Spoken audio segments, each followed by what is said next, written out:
Hello student, welcome to my channel the learning hub. आज हम लोग क्लास 11 का क्वेश्चन है, बहुत इंपॉर्टेंट, उसको करने वाले हैं।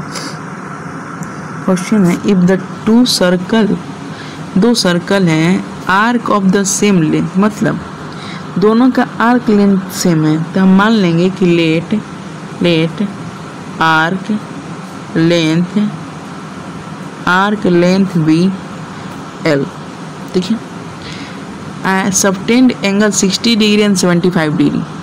तब θ1 मान लेंगे, पहला सर्कल का हम मान लेंगे 60 डिग्री, और पहला एंगल का मान लेंगे 60 डिग्री, और θ2 मान लेंगे कितना 75 डिग्री।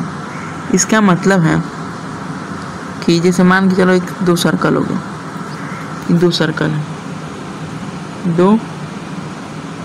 है,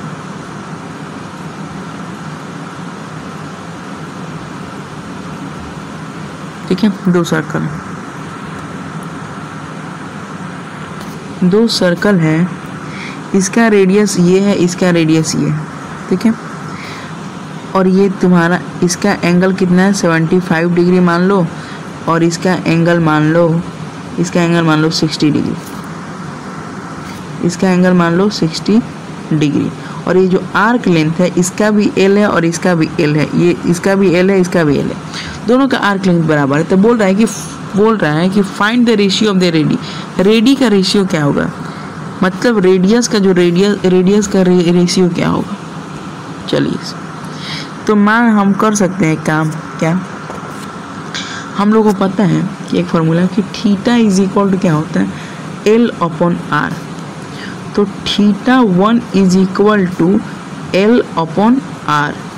अब रेडियस निकालना है, तो पहला को हम r1 मान लेते हैं, तो ये हो गया r1 is equal to L upon θ1। अब दूसरा को मानेंगे कि θ is equal to L upon R, तो यहाँ पर θ2 मान लेंगे is equal to L upon r2, यानी r2 is equal to L upon θ2। अब हमसे पूछा है कि r1 अपॉन r2 का रेशियो बताइए, r1 अपॉन r2 का रेशियो बताइए। तो l अपॉन θ1 इंटू में यहाँ पे l हो जाएगा, तो ऊपर चल जाएगा θ2, तो l से l कैंसिल है। θ2 क्या है, θ2 क्या दिया है, θ2 माने 75 डिग्री, क्या माने 75 डिग्री, 75, तो 75 upon 60 which is equal to 3 1 जा 3, 3 2 जा 3 1 जा